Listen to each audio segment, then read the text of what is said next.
So পূর্বে আমরা এগুলা প্র্যাকটিস করেছি। আজকে আমরা প্র্যাকটিস করব হি, শি, ইট, রূপন, সামবডি, কেউ, সামথিং, কিছু দিয়ে। ওকে, নিলাম হি, শি, সে, ইট, ইহা। হি, শি, সে, ইট, ইহা। আমার এই তিনটাও হয়ে গেল।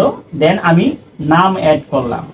হি, শি, সে, ইট, ইহা, Rupon, Rupon.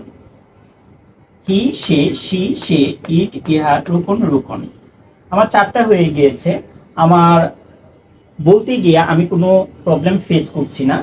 So that's why আমি আরেকটা ওয়ার্ড আমি অ্যাড করে নিব, সেটা হচ্ছে সামবডি, কেউ।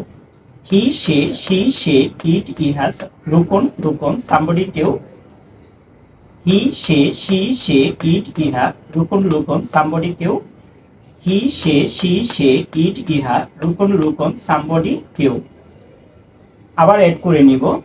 হি, শি, সে, ইট, ইহা, রূপন, রূপন, সামবডি, কেউ, সামথিং, কিছু। হি, শি, সে, ইট, ইহা, রূপন, রূপন, সামবডি, কেউ, সামথিং, কিছু। ঠিক এইভাবেই আপনারাও প্র্যাকটিস করবেন। চেষ্টা করুন, ইনশাল্লাহ আপনি ওভারকাম করতে পারবেন। Thank you so much.